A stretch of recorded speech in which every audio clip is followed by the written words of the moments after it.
Thank you.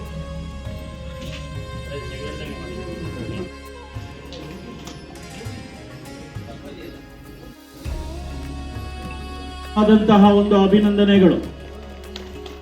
ಜೋರಾಗಿ clap ಮಾಡುವುದರ ಮೂಲಕ ಅವರಿಗೆ ಅಭಿನಂದನೆಗಳನ್ನು ಸಲ್ಲಿಸಬೇಕಾಗಿ ಮತ್ತು ಎಲ್ಲ ಗಣ್ಯರು ಸಹ ಅವರ ಹಿಂದೆ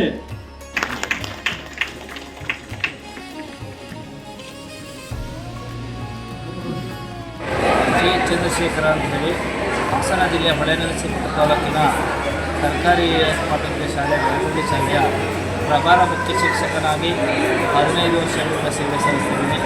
ಆ ಒಂದು ಶಾಲೆಯಲ್ಲಿ ನಾನು ವಿಜ್ಞಾನ ಶಿಕ್ಷಕನಾಗಿ ಇಂಗ್ಲಿಷ್ ಶಿಕ್ಷಕನಾಗಿ ಸೇವೆಯನ್ನು ಸಲ್ಲಿಸುತ್ತಿದ್ದು, ಆ ಒಂದು ಶಾಲೆಯಲ್ಲಿ 16ನೇ ಶಾಲೆಯಲ್ಲಿ ಜಿಲ್ಲಾ ಮಟ್ಟದ ಉತ್ತಮ ಹಸಿರು ಶಾಲೆ ಅಂತ ಪ್ರಶಸ್ತಿಯನ್ನು ಪಡಿಸಿಕೊಂಡಿದ್ದೀನಿ. ಹಾಗೆ ಶಾಲೆ ಆಟೋಟಗಳಲ್ಲೂ ಸಹ ಶಾಲೆ ಉತ್ತಮವಾಗಿ ಶಿಕ್ಷಕರ ಸಹಕಾರದಿಂದ ಒಳ್ಳೆಯ ಪ್ರಗತಿಯನ್ನು ಸಾಧಿಸ್ತಾ ಇದೆ. ಪ್ರತಿ ವರ್ಷವೂ ಸಹ ಶಾಲಾ ವಾರ್ಷಿಕೋತ್ಸವ ಮತ್ತು ಹಸಿರು ಗಿಡಗಳನ್ನು ನೆಡುವುದರಲ್ಲಿ ನನ್ನ ಶಾಲೆಯಲ್ಲಿ ಸುಮಾರು 60 ಜಾತಿಯ ಗಿಡಗಳನ್ನು ನೆಟ್ಟು ಅಲ್ಲಿ ಒಂದು 20 ಜಾತಿಯ ಔಷಧಿ ಸಸ್ಯಗಳನ್ನು ಮತ್ತು ಅಲ್ಲಿ ನಾನು ಓದಂಥ ವೇಳೆಯಲ್ಲಿ ಯಾವುದೇ ರೀತಿ ಶಾಲೆಗೆ ಕಾಂಪೌಂಡ್ ಇರಲಿಲ್ಲ. ಆ ಕಾಂಪೌಂಡನ್ನು ಬೇಲಿಯನ್ನು ನಿರ್ಮಿಸಿ ಸ್ವತಃ ಬೇಲಿಯನ್ನು ನಿರ್ಮಿಸಿ 60 ಸಿಲ್ವರ್ನ ನೆಟ್ಟು ಆ ಒಂದು ಶಾಲಾ ಅಭಿವೃದ್ಧಿ ಸಮಿತಿಯಿಂದ ಅದನ್ನು ಮಾರಿ ಆ ಒಂದು ಶಾಲೆಗೆ ನಾನು ಒಂದು 43 ಇಂಚಿನ ಟಿ ವಿಯನ್ನು ಹಾಕ್ಸೋದ್ರ ಜೊತೆಗೆ ಸೆಟಪ್ ಬಾಕ್ಸನ್ನು ಹಾಕೋದ್ರ ಜೊತೆಗೆ ಮತ್ತು ಆ ಒಂದು ಶಾಲೆಯಲ್ಲಿ ನಾನು ಶಿಕ್ಷಕನಾಗಿ ಕರ್ತವ್ಯಕ್ಕೆ ಜಾಯ್ನ್ ಆದಂಥ ವೇಳೆ ಕೇವಲ 36 ಮಕ್ಕಳಿದ್ದು ಆ ಒಂದು ಶಾಲೆಯ ದಾಖಲಾತಿಯನ್ನು 75ರವರೆಗೆ ನಾನು ಉತ್ತಮಪಡಿಸಿದ್ದೀನಿ. ಆ ಒಂದು ಕ್ಷೇತ್ರದಲ್ಲಿ ನಾನು ಉತ್ತಮ ಸಾಧನೆಯನ್ನು ಇವತ್ತಿಗೂ ಸಹ ನಾನು ಶಾಲೆ ನಮ್ಮ ತಾಲೂಕಿನಲ್ಲಿ ಉತ್ತಮ ಶಾಲೆಯಾಗಿ ಹೋಗಲಿಕ್ಕೆ ಕಾರಣಕರ್ತನಾಗಿದೆ ಅಂತ ಹೇಳಿ ಈ ಮೂಲಕ ಹೇಳೋಕ್ಕೆ ನಾನು ಪ್ರಯತ್ನ ಮಾಡ್ತಾ ಇದ್ದೀನಿ. ಆ ಒಂದು ಇದನ್ನು ಕಾರ್ಯವನ್ನು ವೈಖರಿಯನ್ನು ಗಮನಿಸಿ ಕರ್ನಾಟಕ ಜ್ಞಾನ ವಿಜ್ಞಾನ ಸಮಿತಿ ನನಗೆ ರಾಜ್ಯ ಮಟ್ಟದ ಉತ್ತಮ ಶಿಕ್ಷಕ ಪ್ರಶಸ್ತಿಯನ್ನು ನೀಡಿ ಗೌರವಿಸಿ ತುಂಬ ಸಂತೋಷವಾಗಿದೆ. ಜ್ಞಾನ ವಿಜ್ಞಾನ ಸಮಿತಿ ಸುಮಾರು ವರ್ಷಗಳಿಂದ ಕರ್ನಾಟಕದಲ್ಲಿ ಜನಪ್ರಿಯ IAS ಆಫೀಸರ್ ಆಗಿದ್ದಂಥವರು, ಸಾಕ್ಷರತಾ ಆಂದೋಲನದಲ್ಲಿ ತಮ್ಮ ಸಕ್ರಿಯವಾದ ಪಾತ್ರವನ್ನು ವಹಿಸಿದಂಥವರು, ಜನಪರವಾದ ಅಧಿಕಾರಿ ಅನ್ನುವುದನ್ನು ಜನರ ಮಧ್ಯೆ ಬಿತ್ತರಿಸಿದಂಥ ಒಬ್ಬ ವಿಶೇಷ ಅಧಿಕಾರಿಯ ಜನ್ಮದಿನವನ್ನು ಅಥವಾ ಅವರ ನೆನಪನ್ನು ಮಾಡಿಕೊಳ್ಳುವಂಥ ಉದ್ದೇಶಕ್ಕಾಗಿ ಇವತ್ತು ನಾವು ಅನಿತಾ ಶಿಕ್ಷಕ ಪ್ರಶಸ್ತಿಯನ್ನು ನೀಡಬೇಕಾಗಿದೆ. ಇದು ಸುಮಾರು 10-12 ವರ್ಷಗಳಲ್ಲಿ ಈ ಕಾರ್ಯಕ್ರಮವನ್ನು ನಡೆಸ್ಕೊಂಡು ಬರ್ತಾ ಇದ್ದೇವೆ. ನಾವು ಯಾವ ಮಾನದಂಡಗಳನ್ನು ಕೂಡ ಎಲ್ಲವನ್ನೂ ಕೂಡ ಗಮನಿಸಿ ಆ ಮೂಲಕ ಯಾವ ಒತ್ತಾಸೆ ಯಾರ್ದಾರು ಶಿಫಾರಸು ಯಾವುಗಳನ್ನು ಗಣನೆಗೆ ತೆಗೆದುಕೊಳ್ಳದೆ ಪ್ರಾಮಾಣಿಕವಾಗಿ ಸ್ಥಳೀಯ ಮುಖಂಡರುಗಳು, ನಮ್ಮ ಸಂಸ್ಥೆಯ ಮುಖಂಡರುಗಳು ಹೇಳುವಂಥ ಪ್ರಾಮಾಣಿಕವಾಗಿ ಕೆಲಸ ಮಾಡಿರುವಂಥ ಶಿಕ್ಷಕರನ್ನು ಗುರುತಿಸಿ ಆ ಮೂಲಕ ನಾವು ಪ್ರಶಸ್ತಿಗಳನ್ನು ಕೊಡ್ತಾ ಬರ್ತಾ ಇದ್ದೇವೆ. ದಿನ ನಮ್ಮ ಕರ್ನಾಟಕ ರಾಜ್ಯದ ಮುಖ್ಯ ಕಾರ್ಯದರ್ಶಿಗಳಾಗಿ ನಿವೃತ್ತರಾಗಿ ಶಿಕ್ಷಣ ಇಲಾಖೆ ಬೇರೆ ಬೇರೆ ಇಲಾಖೆಗಳಲ್ಲಿ ಸಾಕಷ್ಟು ಅರ್ಪಣಾ ಮನೋಭಾವದಿಂದ ಕೆಲಸ ಮಾಡಿದಂತಹ ಹಾಗೂ ನಿಧನರಾಗಿರುವಂತಹ ಅನಿತಾ ಕೌಲ್ರವರ ಒಂದು ಸ್ಮರಣೆಗಾಗಿ ನಾವು ಇಡೀ ರಾಜ್ಯಾದ್ಯಂತ ಅತ್ಯುತ್ತಮವಾದಂಥ ಶಿಕ್ಷಕರನ್ನು ಆಯ್ಕೆ ಮಾಡಿ ಸುಮಾರು 30ಕ್ಕಿಂತ ಹೆಚ್ಚು ಶಿಕ್ಷಕ ಬಂಧುಗಳಿಗೆ ಈ ದಿನ ಒಂದು ಪ್ರಶಸ್ತಿಯನ್ನು ಕೊಟ್ಟಿದ್ದೇವೆ. ಅನಿತಾ ಕೌಲ್ ಪ್ರಶಸ್ತಿ ಅಂತೇಳ್ಬಿಟ್ಟು ಕೊಟ್ಟಿದ್ದೇವೆ. ಇದು ಕರ್ನಾಟಕ ಜ್ಞಾನ ವಿಜ್ಞಾನ ಸಮಿತಿಯಿಂದ ನಡೀತಾ ಇರುವಂಥ ಒಂದು ಕಾರ್ಯ. ಹಾಗೆಯೇ ಕರ್ನಾಟಕ ಜ್ಞಾನ ವಿಜ್ಞಾನ ಸಮಿತಿಯಿಂದ ಒಂದು ಶಿಕ್ಷಣ ಶಿಲ್ಪಿ ಅಂತೇಳ್ಬಿಟ್ಟು ಪತ್ರಿಕೆಯನ್ನು ಸಹ ನಾವು ನಡೆಸ್ತಾ ಇದ್ದೀವಿ. ಈ ದಿನದ ಕಾರ್ಯಕ್ರಮಕ್ಕೆ ಉದ್ಘಾಟಕರಾಗಿ ನಮ್ಮ ಕನ್ನಡ ಅಕಾಡೆಮಿಯ ಅಧ್ಯಕ್ಷರಾಗಿರುವಂತಹ ಮುಕುಂದರಾಜ್ ಸರ್ ಅವರು ಬಂದಿದ್ದರು. ಹಾಗೆ ಮುಖ್ಯ ಅತಿಥಿಗಳಾಗಿ ನಮ್ಮ ನಿವೃತ್ತ ಮುಖ್ಯ ಕಾರ್ಯದರ್ಶಿಗಳಾಗಿರುವಂಥ ಅತೀಕ್ ಸರ್ ಅವರು ಬಂದಿದ್ದರು. ಹಾಗೆಯೇ ನಮ್ಮ ಸಂಸ್ಥೆಯ ಉಪಾಧ್ಯಕ್ಷರಾಗಿರುವಂತಹ ಅವರು ಅಧ್ಯಕ್ಷತೆಯನ್ನು ವಹಿಸಿರೋ ರಾಜಾನಾಯ್ಕ್ ಸರ್ ಅಂತೇಳ್ಬಿಟ್ಟು, ಅನಂತರ CR ಚಂದ್ರಶೇಖರ್ ಅವರು ನಿಮಾನ್ಸ್ನ ನಿವೃತ್ತ ನಿರ್ದೇಶಕರು, ಅವರು ನಮ್ಮ ಸಂಸ್ಥೆಯ ಅಧ್ಯಕ್ಷರು. ಈ ದಿನ ಅವರು ಒಂದು ಸಂದೇಶವನ್ನು ಸಹ ಕಳಿಸಿದರು. ಒಟ್ಟಾರೆಯಾಗಿ ಶಿಕ್ಷಣ ವ್ಯವಸ್ಥೆಯಲ್ಲಿ ಹೊಸ ಬದಲಾವಣೆಗಳಾಗಬೇಕು, ಸಾಕಷ್ಟು ಅರ್ಪಣಾ ಮನೋಭಾವದಿಂದ ದುಡಿತಾ ಇರುವಂಥ ಶಿಕ್ಷಕರಿಗೆ ಒಂದು ಅವರನ್ನು ಗುರುತಿಸುವಂಥ ಕೆಲಸ ಆಗಬೇಕು ಅಂತೇಳ್ಬಿಟ್ಟು ನಮ್ಮ ಸಂಸ್ಥೆ ಈ ದಿನ ಇಲ್ಲಿ ಒಂದು ಬಸವನಗುಡಿಯಲ್ಲಿರುವಂಥ BMS ಕಾಲೇಜಿನಲ್ಲಿ ನಾವು ಈ ಕಾರ್ಯಕ್ರಮವನ್ನು ಹಮ್ಮಿಕೊಂಡಿದ್ವಿ. ವಿಜ್ಞಾನ ಸಮಿತಿ ಬೆಂಗಳೂರು ವತಿಯಿಂದ ಇಂದು ಇಲ್ಲಿ BMS ಇಂಜಿನಿಯರಿಂಗ್ ಕಾಲೇಜಿನ ಆಡಿಟೋರಿಯಂನಲ್ಲಿ ಅನಿತಾ ಕೌಲ್ ಉತ್ತಮ ಶಿಕ್ಷಕ ಪ್ರಶಸ್ತಿಯನ್ನು ಶಿಕ್ಷಕರಿಗೆ ನೀಡಲಾಯಿತು. ಈ ಕಾರ್ಯಕ್ರಮಕ್ಕೆ ಮುಖ್ಯ ಅತಿಥಿಗಳಾಗಿ ಸಾಹಿತ್ಯ ಅಕಾಡೆಮಿಯ ಅಧ್ಯಕ್ಷರಾದಂತಹ LN ಮುಕುಂದರಾಜ್ ಅವರು ಬಂದಿದ್ದರು. ಅಲ್ಲದೆ ಇನ್ನೊಬ್ಬ ಮುಖ್ಯ ಅತಿಥಿ ಅಂದರೆ MK ಅತೀಕ್ ಅನ್ನೋರು, ಅವರು ಬೆಂಗಳೂರು ಡೆವಲಪ್ಮೆಂಟ್ ಇದರಲ್ಲಿ ಮುಖ್ಯ ಕಾರ್ಯದರ್ಶಿಯಾಗಿ ಕೆಲಸ ಮಾಡ್ತಾರೆ. ನಿವೃತ್ತರ ನಂತರ ಅವರಿಗೆ ಮತ್ತೊಂದು ಹುದ್ದೆ ಕೊಟ್ಟಿದ್ದಾರೆ. ಅವರು ಬಂದಿದ್ದರು ಇವತ್ತು. ಅವರು ಇವತ್ತು ಪ್ರಶಸ್ತಿ ವಿಜೇತರನ್ನು ಉದ್ದೇಶಿಸಿ ಪ್ರಶಸ್ತಿ ಪಡೆದವರು ಯಾವ ರೀತಿ ಸಮಾಜ ಸುಧಾರಣೆಗಾಗಿ ಕೆಲಸ ಮಾಡಬೇಕು ಅನ್ನೋದ್ರ ಬಗ್ಗೆ ಅವರು ಹೇಳಿದರು. ಅದೇ ರೀತಿ ಆ ಪ್ರೋತ್ಸಾಹ, ಆ ಉತ್ಸಾಹ ಈ ಪ್ರಶಸ್ತಿ ಪಡೆದ ಶಿಕ್ಷಕರಲ್ಲಿ ಇರಲಿ. ಅವರ ಮಕ್ಕಳಿಗೆ ಇನ್ನೂ ಉನ್ನತ ಸ್ಥಾನವನ್ನು ಅಲಂಕರಿಸಲಿಕ್ಕೆ ಒಂದು ಮಾಧ್ಯಮ, ಇಂಗ್ಲೀಷ್ ಮಾಧ್ಯಮ ಅವಶ್ಯಕತೆ ಇಲ್ಲ. ನಾವು ಕನ್ನಡ ಮಾಧ್ಯಮದಲ್ಲಿ ಕಲಿತವರು ಸಹ ಆ ಹುದ್ದೆಗೆ ತಲುಪಬಹುದು. ಆ ನಿಟ್ಟಿನಲ್ಲಿ ನೀವು ಶಿಕ್ಷಕರೆಲ್ಲ ಬೆಂಬಲ ಕೊಡಬೇಕು, ಪ್ರೋತ್ಸಾಹಿಸಬೇಕಂತೇಳಿ ಅವರು ಕೋರಿದರು. ನನ್ನ ಹೆಸರು ಸಿದ್ದರಾಮ ರೆಡ್ಡಿ. ನಾನು ಕರ್ನಾಟಕ ಜ್ಞಾನ ವಿಜ್ಞಾನ ಸಮಿತಿಯ ಕಾರ್ಯಕಾರಿ ಸಮಿತಿ ಸದಸ್ಯ. ಕರ್ನಾಟಕ ಜ್ಞಾನ ವಿಜ್ಞಾನ ಸಮಿತಿ ಒಂದು ರಾಜ್ಯ ಮಟ್ಟದ ಸಂಘಟನೆ ಆಗಿದ್ದು 20ಕ್ಕೂ ಹೆಚ್ಚು ಜಿಲ್ಲೆಗಳಲ್ಲಿ ಸುಮಾರು 100 ತಾಲೂಕುಗಳಲ್ಲಿ ಭಾಳ ಸಕ್ರಿಯವಾಗಿ ಕೆಲಸ ಮಾಡ್ತಾಯಿದೆ. ನನ್ನ ಹೆಸರು ಶ್ರೀಧರ್ ಅಂತ. ನಮ್ಮ ಬ್ಯಾಡ್ಗಿಯವರು ನಮ್ಮ ಜೊತೆಗೆ ಸೇರಿಕೊಂಡಿದ್ದಾರೆ ಇವತ್ತು. ಅವರು ಯಾವುದು ಅದು ತಾಲೂಕು, ಬಾಗಲಕೋಟೆ ತಾಲೂಕಿನೊಳಗೆ ಕನ್ನಡ ಜಿಲ್ಲೆಯೊಳಗೆ ಕನ್ನಡ ಸಾಹಿತ್ಯ ಪರಿಷತ್ ಅಧ್ಯಕ್ಷರಾಗಿಯೂ ಕೆಲಸ ಮಾಡಿದ್ದಾರೆ.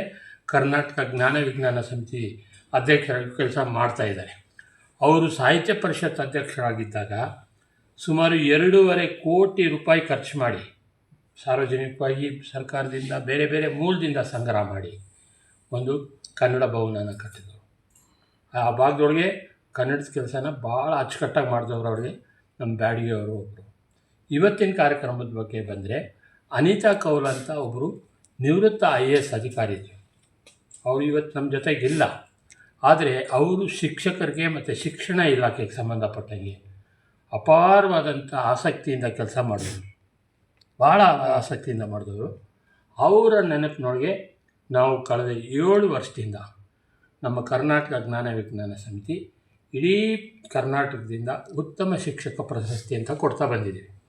ಇವತ್ತಿನ ದಿವಸನೂ ಕೂಡ ಸುಮಾರು 29 ಜನ ಶಿಕ್ಷಕರಿಗೆ ನಾವು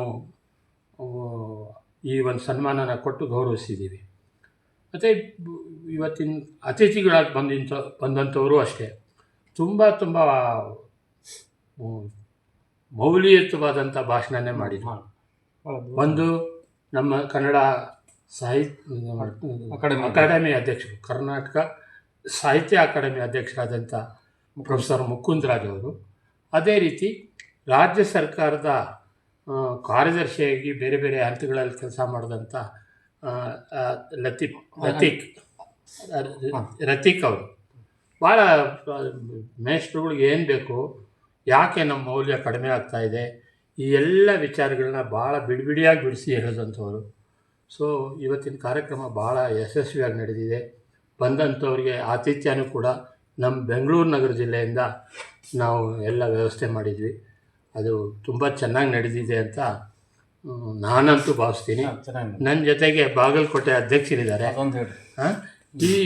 ಈ ಪ್ರಶಸ್ತಿಗಳಿಗೆ ಭಾಳ ಮುಖ್ಯವಾಗಿ ಪ್ರತಿ ವರ್ಷ ಸುಮಾರು 20,000 ರೂಪಾಯಿನ ಅವರು ಇದಕ್ಕೂ ಅವ್ರ ತಂದೆ ಹೆಸರನ್ನು ಕೊಡ್ತಾರೆ. ನಮ್ಮ ಬ್ಯಾಡ್ಗೆ ಅವರು ಗಂಗಪ್ಪ ಹೊಳೆಯಪ್ಪ ಬ್ಯಾಡ್ಗೆ ಅಂತ ಹೇಳಿ ಅವ್ರ ತಂದೆ ಹೆಸರು. ಅವರು ಸ್ವತಂತ್ರ ಹೋರಾಟಗಾರರು ಹೌದು. ಅವ್ರ ನೆನಪಿನೊಳಗೆ ಸುಮಾರು 5 ಜನಕ್ಕೆ ನೀವು ಇಲ್ಲಿ ಗೌರವ ಸಲ್ಲಿಸಿ ಒಳ್ಳೆ ಮಾಸ್ಟರ್ನ ಆಯ್ಕೆ ಮಾಡಿ ಅಂತ ಹೇಳಿ ಕಳೆದ 2-3 ವರ್ಷದಿಂದ ಅವರು ಇವರು ಸಮಾಜ ಸೇವಕರಾಗಿರೋದ್ರಿಂದ ಅವ್ರ ತಂದೆ ನೆನಪಿನೊಳಗೆ ಇದನ್ನು ಮಾಡ್ತಾರೆ. ಪ್ರತಿ ವರ್ಷ ಅವರು ಇಲ್ಲಿ ಅದನ್ನು ಅನೂಚಾನವಾಗಿ ನಡೆಸ್ಕೊಂಡ್ಬಂದಿದ್ದಾರೆ. ಇವ್ರ ಹೆಸರಿನೊಳಗೂ ಕೂಡ ಒಂದು 5 ಜನ ಮಾಸ್ಟರ್ಗಳು ಬೇರೆ ಬೇರೆ ಜಿಲ್ಲೆಯಿಂದ ಬಂದು ನಮ್ಮ ಈ ಒಂದು ಆತಿಥ್ಯವನ್ನು ಸ್ವೀಕಾರ ಮಾಡಿದ್ದಾರೆ. ಮತ್ತು ಇವಾಗ ಈ ಬ್ಯಾಡ್ಗೆಯವರು ಒಂದೆರಡು ಮಾತಾಡಬೇಕು ಈ ಸಂದರ್ಭದಲ್ಲಿ ಅಂತ ನಾನು ವಿನಂತಿ ಮಾಡ್ತೀನಿ. ಈಗಾಗಲೇ ಶ್ರೀಧರ್ ಸಾಹೇಬ್ರು ಹೇಳಿದರು, ಏನಾದರೂ ಬೆಂಗಳೂರು 28 ಕ್ಷೇತ್ರಗಳಲ್ಲಿ ಜ್ಞಾನ ವಿಜ್ಞಾನ ಸಮಿತಿ ಬೆಳೆದೈತಿ, ನೆಲ ಊರೈತಿ ಅಂತಂದ್ರೆ ಅದಕ್ಕೆ ಶ್ರೀಧರ್ ಸರು ಮತ್ತು ಅವರ ಸಹಪಾಠಿಗಳಾಗಿರುವಂಥ ಅವರು ಕೂಡ್ಕೊಂಡು ಕೆಲಸ ಮಾಡ್ಯಾರ. ಯಾಕಂದರೆ ಮೊದಲ ನಾವು ಸುಮಾರು 90ರಿಂದ 90ನೇ ದಶಕದಿಂದ ಬಸವರಾಜ್ ಸರು, ನಾವು ರಾಜಾನಾಯ್ಕ ಸಾಹೇಬರಿದ್ದಾಗ ಸರ್ ಸುಮಾರು 7 ವರ್ಷಗಳಿಂದ ಇಲ್ಲಿ ಅನೇಕ ಕಡೆ 28 ಕ್ಷೇತ್ರ ಬೆಂಗಳೂರಲ್ಲಿರ್ತಕ್ಕಂಥ ಕ್ಷೇತ್ರದೊಳಗೆ ಅಲ್ಲೆಲ್ಲೆಲ್ಲೇ ಇತ್ತು ತೆರೆಮರೆಯಲ್ಲಿ. ಈಗ 28 ಕ್ಷೇತ್ರದಲ್ಲಿ ಕರ್ನಾಟಕ ಜ್ಞಾನ ಬೆಳೆಸಿದಂಥ ಕೀರ್ತಿ ನಮ್ಮ ಬೆಂಗಳೂರು ನಗರ ಅಧ್ಯಕ್ಷರಾದಂಥ ಶ್ರೀಧರ್ ಸರ್ಗೆ ಸಲ್ತದ ಅಂತೇಳಿ ಹೆಮ್ಮೆಯಿಂದ ಹೇಳ್ತೀನಿ. ಅದ್ರ ಜೊತೆ ಈಗ ಹೇಳಿದರು, ನಮ್ಮ ತಂದೆಯವರು ಸ್ವಾತಂತ್ರ್ಯ ಹೋರಾಟಗಾರಾಗಿದ್ದರು. ಸ್ವಾತಂತ್ರ್ಯ ಹೋರಾಟಗಾರರಾಗಿರೋ ಚಳವಳಿಯಲ್ಲಿ ಸಹ ಅವರು 5 ಮಂದಿಗೆ ಅಲ್ಲಿಯೂ ಸಹ ಊರಾಗ ಕನ್ನಡ ಸಾಹಿತ್ಯ ಪರಿಷತ್ತಿನ ವತಿಯಿಂದ ದತ್ತಿ, ವಚನ ಸಾಹಿತ್ಯ ಪರಿಷತ್ತಿನ ದತ್ತಿ ಇಟ್ಟು ಅಲ್ಲಿ ಸೇವೆ ಮಾಡಿ, ವಚನ ಸಾಹಿತ್ಯದೊಳಗೆ ಸೇವೆ ಮಾಡಿದಂಥವ್ರಿಗೆ, ಕನ್ನಡದಲ್ಲಿ ಸೇವೆ ಮಾಡಿದಂಥವರಿಗೆ, ವಿಜ್ಞಾನದಲ್ಲಿ ಸೇವೆ ಮಾಡಿದಂಥವರಿಗೆ, ಒಟ್ಟು ಸಮಾಜ ಸೇವೆ ಮಾಡಿದಂಥವ್ರಿಗೆ 5 ಮಂದಿಗೆ ಈ ರೀತಿಯಾಗಿ ಅವರು ಸ್ವಾತಂತ್ರ್ಯಕ್ಕಾಗಿ ಹೋರಾಡಿ ತಮ್ಮ ಬ್ರಿಟಿಷರ ವಿರುದ್ಧ ಹೋರಾಡಿದಂಥ ಮತ್ತು ಕರ ವಿರುದ್ಧ ಹೋರಾಡಿ ಎಲ್ಲ ಮಾಡಿದಂಥ ಸಾಧನೆಯನ್ನು ಇವತ್ತು ಹೇಳಿ ನೆನಪಿಸಿಕೊಂಡು ನಮ್ಮ ತಂದೆಯವರ ಹೆಸರು ಮೇಲೆ ಕೊಡ್ತಕ್ಕಂಥದ್ದು ನನ್ನ ಸೌಭಾಗ್ಯ. ಅದಕ್ಕೆ ಅವರು ಜ್ಞಾನ ವಿಜ್ಞಾನ ಸಮಿತಿಯವ್ರಿಗೂ ನಮ್ಮ ತಂದೆಯವ್ರ ಹೆಸರು ಮೇಲೆ ಕೊಡೋಕೆ ಒಪ್ಕೊಂಡಾರಲ್ಲ, ಅದಕ್ಕೆ ಅವ್ರು ಕೊಡಕತ್ತಾರ ಗೌರವಿಸಿ 5 ಮಂದಿಗೆ ನಮ್ಮ ತಂದೆಯವ್ರ ಹೆಸರು ಮೇಲೆ ಕೊಡ್ತಾ ಇರೋದು ಬಹಳ ಸುದೈವ ಅಂತೇಳಿ ಆ ಕರ್ನಾಟಕ ಜ್ಞಾನ ವಿಜ್ಞಾನ ಸಮಿತಿಯ ಮಾನ್ಯ ಚಂದ್ರಶೇಖರ್ ಸಾಹೇಬರಿಗೂ, ಈ ಬಸವರಾಜ್ ಸರ್ಗೂ, ಮತ್ತು ಡಾಕ್ಟರ್ ರಾಜಾನಾಯ್ಕ ಸಾಹೇಬರಿಗೂ, ನಗರ ಅಧ್ಯಕ್ಷರಾದಂಥ ಶ್ರೀಧರ್ ಸರ್ ಅವ್ರಿಗೂ, ಅವರಿವರೆನ್ನದೇ ಎಲ್ಲರಿಗೂ ಸಹ, ನಮ್ಮ ಕರ್ನಾಟಕ ಜ್ಞಾನ ವಿಜ್ಞಾನ ಸಮಿತಿಯ ಕೋಶಾಧ್ಯಕ್ಷರಾದಂಥ ಮಹದೇವಪ್ಪನವರಿಗೂ ಎಲ್ಲರಿಗೂ ಸಹ ನಮ್ಮ ಉತ್ತರ ಕರ್ನಾಟಕದ ಬಾಗಲಕೋಟೆ ಜಿಲ್ಲೆಯ ಪರವಾಗಿ ಅನಂತ ಧನ್ಯವಾದಗಳನ್ನು ನಾನು ಅರ್ಪಣೆ ಮಾಡ್ತೀನಿ. Thank you sir. ನಮಃ. ನನ್ನ ಹೆಸರು ಭಾಗ್ಯಬಾಯಿ DR, ಚಿಕ್ಕಮಗಳೂರು ಜಿಲ್ಲೆಯಿಂದ. ಇವತ್ತು ಬೆಂಗಳೂರಿನಲ್ಲಿ ನಡೆದಂತಹ ರಾಜ್ಯ ಮಟ್ಟದ ಅನಿತಾ ಕೌಲ್ ಅವಾರ್ಡ್ನಲ್ಲಿ ನಾನೊಬ್ಬ ಅವಾರ್ಡಿಯಾಗಿ ಆಯ್ಕೆಯಾಗಿದ್ದು, ಇವತ್ತು ಅನಿತಾ ಕೌಲ್ ನಮ್ಮ IAS ಅಧಿಕಾರಿಯವರ ಹೆಸರಿನಲ್ಲಿದ್ದಂತಹ ಪ್ರಶಸ್ತಿಗೆ ನಾನು ಭಾಜನಲಾಗಿದ್ದೇನೆ. ಸೊ ಇದಕ್ಕೆ ಕರ್ನಾಟಕ ಜ್ಞಾನ ವಿಜ್ಞಾನ ಸಮಿತಿಯ ಸರ್ವ ಸದಸ್ಯರಿಗೂ ಮತ್ತು ನಮ್ಮ ಚಿಕ್ಕಮಗಳೂರು ಜಿಲ್ಲೆಯ ಜ್ಞಾನ ವಿಜ್ಞಾನ ಸಮಿತಿಯ ಸದಸ್ಯರಿಗೂ ನಾನು ಧನ್ಯವಾದಗಳನ್ನು ಸಲ್ಲಿಸ್ತೇನೆ. ಇವತ್ತೊಂದಿನ ನಾನು ಮಾಡಿದಂಥ ಶಿಕ್ಷಣ ಕ್ಷೇತ್ರದಲ್ಲಿ ನಾವೀನ್ಯತಾ ಕೊಡುಗೆಗಳು, ಅಟಲ್ ಟಿಂಕರಿಂಗ್ ಲ್ಯಾಬ್ ಬಗ್ಗೆ, ಅಂದರೆ ಜ್ಞಾನ ವಿಜ್ಞಾನ ಸಮಿತಿ ಅನ್ನೋ ಹೆಸರಲ್ಲಿ ನಾನು ಕಲಾ ವಿಭಾಗದಲ್ಲಿ ಅಭ್ಯಾಸ ಮಾಡಿ, ಕಲಾ ವಿಭಾಗದಲ್ಲಿ ಪಡೆದಂತಹ ಜ್ಞಾನವನ್ನು ವಿಜ್ಞಾನದಲ್ಲಿ ಇಂಜಿನಿಯರಿಂಗ್ಗಳು ಮಾಡುವಂಥ ಕರ್ತವ್ಯ ನಿರ್ವಹಿಸುವಂತಹ ಕ್ಷೇತ್ರದ ಅಟಲ್ ಟಿಂಕರಿಂಗ್ ಲ್ಯಾಬ್ನಲ್ಲಿ ನಮ್ಮ ಪ್ರೌಢಶಾಲಾ ಮಟ್ಟದ ವಿಜ್ಞಾನಿಗಳನ್ನೇ ಬಾಲವಿಜ್ಞಾನಿಗಳನ್ನಾಗಿ ರೂಪಿಸುವಲ್ಲಿ ನಾನು ರಾಜ್ಯ ಮಟ್ಟದಲ್ಲಿ ಸುಮಾರು ಶೂನ್ಯ ಅನುದಾನದಲ್ಲಿ ಕಾರ್ಯಕ್ರಮಗಳನ್ನು ಆಯೋಜನೆ ಮಾಡಿದ್ದೀನಿ. ಅದಕ್ಕೆ ನಮ್ಮ ಯುನಿಸೆಫ್ ಮತ್ತು ವಿಜ್ಞಾನಾಶ್ರಮದವರು ಸಹ ನನಗೆ ಪ್ರಶಂಸೆ ವ್ಯಕ್ತಪಡಿಸಿದ್ದಾರೆ. ಸೊ ನನ್ನ ಒಂದು ಸ್ವಯಂ ಪ್ರೇರಣೆಯಿಂದ ಶೂನ್ಯ ಅನುದಾನದಲ್ಲಿ ಮಾಡಿರುವಂಥ ಹಲವಾರು ಕಾರ್ಯಕ್ರಮಗಳನ್ನು ಗುರುತಿಸಿ ನಮ್ಮ ಕರ್ನಾಟಕ ಜ್ಞಾನ ವಿಜ್ಞಾನ ಸಮಿತಿ ಇವತ್ತು ನಂದು ಈ ದಿನ ನನಗೆ ಅನಿತಾ ಕೌಲ್ ಸ್ಮರಣಾರ್ಥವಾಗಿ ಒಂದು ಪ್ರಶಸ್ತಿ ನೀಡಿ ಗೌರವಿಸಿರೋದು ನನಗೆ ತುಂಬ ಒಂದು ಋಣಭಾರ ಅನಿಸಿದೆ. ಯಾಕಂದರೆ ಇನ್ನು ಮುಂದಿನ ದಿನಗಳಲ್ಲಿ ನಾವು ಇನ್ನೊಂದಷ್ಟು ನಾವೀನ್ಯತಾ ಕಾರ್ಯಕ್ರಮಗಳು ಮತ್ತು ಹೊಸ ಚಟುವಟಿಕೆಗಳು ಆಯೋಜಿಸಿ ಆ ಶಿಕ್ಷಣ ಕ್ಷೇತ್ರದಲ್ಲಿ ಏನು ನಮ್ಮ ಅಧಿಕಾರಿಗಳು ಅಥವಾ ನಮ್ಮ ಇವತ್ತಿನ ವೇದಿಕೆ ಏನು ಒಂದು ಆಸೆ ವ್ಯಕ್ತಪಡಿಸಿದೆ, ಅದರ ನಿಟ್ಟಿನಲ್ಲಿ ನಾವು ಮತ್ತಿನ್ನೊಂದಷ್ಟು ಹೊಸ ಕಾರ್ಯಕ್ರಮಗಳನ್ನು ನಿರ್ವಹಣೆ ಮಾಡಬೇಕು. ನಮ್ಮ ಶಿಕ್ಷಣ ಕ್ಷೇತ್ರದಲ್ಲಿ ಒಂದು ಕ್ರಾಂತಿಯನ್ನು ತರುವಂತಹ ವಿಜ್ಞಾನಿಗಳನ್ನು ನಾವು ಸೃಷ್ಟಿಸಬೇಕು ಅನ್ನೋದು ನನ್ನ ಆಸೆ. ನಾನು ಜಿಲ್ಲಾ ಅಟಲ್ ಟಿಂಕರಿಂಗ್ ಲ್ಯಾಬ್ ನೋಡಲ್ ಅಧಿಕಾರಿಯಾಗಿ ಚಿಕ್ಕಮಗಳೂರು ಡಯಟಲ್ಲಿ ಸುಮಾರು 3 ವರ್ಷದಿಂದ ಸುಮಾರು 15ಕ್ಕಿಂತ 20 0 ಬಜೆಟ್ ಸ್ಟೇಟಲ್ಲಿ ಇನೋವೇಟಿವ್ ಆಗೋದ ಪ್ರೋಗ್ರಾಮ್ಗಳನ್ನು ಮಾಡಿದ್ದೀನಿ. ಅದು ರಾಜ್ಯ ಮಟ್ಟದಲ್ಲಿ ಎಲ್ಲರೂ ನಮ್ಮ ಇಡೀ ಅಟಲ್ ಟಿಂಕರಿಂಗ್ ಲ್ಯಾಬ್ ಕ್ಷೇತ್ರದಲ್ಲೇ ನಂದೊಂದು ಕ್ರಾಂತಿ ಅಂತ ನಾನು ಹೆಮ್ಮೆಯಿಂದ ಹೇಳ್ಕೊತೀನಿ. ಯಾಕಂದರೆ ಯಾವುದೂ ಇಲಾಖಾ ಕಾರ್ಯಕ್ರಮ ಅಲ್ಲ ಅಂದರೂ ನಾನೇ ಇನೋವೇಟಿವ್ ಒಂದಿಷ್ಟು ಪ್ರೋಗ್ರಾಮ್ಗಳನ್ನು ಹಾಕ್ಕೊಂಡು ನಮ್ಮ ಜಿಲ್ಲೆಯಲ್ಲಿ 0 ಬಜೆಟಲ್ಲಿ ಪ್ರೋಗ್ರಾಮ್ ಮಾಡಿ ನಮ್ಮ ಅಟಲ್ ಟಿಂಕರಿಂಗ್ ಲ್ಯಾಬಿಂದ ಮಂದಾರ ಅನ್ನೋ ಒಂದು ಹುಡುಗಿ ಇನ್ಸ್ಪೈರ್ ಅವಾರ್ಡಲ್ಲಿ ದೆಹಲಿಗೆ ಹೋಗಿ ಬಂದಿದ್ದಾಳೆ. ಮತ್ತು ಮೊನ್ನೆ ವಿವೇಕ್ ಅನ್ನೋ ಒಂದು ಹುಡುಗ ದಕ್ಷಿಣ ಭಾರತದಲ್ಲಿ ನಮ್ಮ ವಿಜ್ಞಾನ ಸ್ಪರ್ಧೆಯಲ್ಲಿ ಭಾಗವಹಿಸಿದ್ದಾನೆ. ಈ ರೀತಿ ಹಲವಾರು ಬಾಲವಿಜ್ಞಾನಿಗಳು ನನ್ನ ಮಾರ್ಗದರ್ಶನದಲ್ಲಿ ನಮ್ಮ ಚಿಕ್ಕಮಗಳೂರಿಂದ ಹೊರಹೊಮ್ಮುತ್ತಿದ್ದಾರೆ ಅನ್ನೋದು ನನಗೂ ಖುಷಿ ಕೊಡ್ತಾ ಇದೆ. ಇಸ್ರೋ ಸೈಂಟಿಸ್ಟನ್ನು ಕರೆಸಿ ಮಾರ್ಗದರ್ಶನ ಕೊಟ್ಟೆ ಅಂತ ಒಬ್ಬ ಸ್ಟೂಡೆಂಟ್ ಇವತ್ತು ಇಸ್ರೋ ಸೈಂಟಿಸ್ಟ್ ಆಗೋಕ್ಕೆ ಹೊರಟಿದ್ದಾನೆ. ಸೊ ಅದನ್ನು ನಾನು ಹೆಮ್ಮೆಯಿಂದ ಹೇಳ್ಕೊತೀನಿ. ನಾನು ಅಟಲ್ ಟಿಂಕರಿಂಗ್ ಲ್ಯಾಬ್ ನೋಡಲ್ಲ ಅಧಿಕಾರಿಯಾಗಿ ನಾನು ಮಾಡ್ತಿರೋ ಕೆಲಸ ಈ ಜ್ಞಾನ ವಿಜ್ಞಾನ ಸಮಿತಿ ಗುರುತಿಸಿದೆ ಅನ್ನೋದಕ್ಕಿಂತ ನಿಜವಾಗ್ಲೂ ಅದಕ್ಕೆ ಅರ್ಥಬದ್ಧವಾಗಿ ನಾನು ಇದ್ದೀನಿ ಅಂತ ನನಗೆ ಹೆಮ್ಮೆ ಇದೆ. ಇದಕ್ಕೆ ನಾನು ಈ ಸಮಿತಿಗೆ ಮತ್ತು ನಮ್ಮ ಜಿಲ್ಲಾ ಅಧ್ಯಕ್ಷರಿಗೆ ಎಲ್ರಿಗೂ ಹೃತ್ಪೂರ್ವಕವಾದ ಧನ್ಯವಾದಗಳನ್ನು ತಿಳಿಸ್ತೀನಿ. ವಂದನೆಗಳು. Thank you.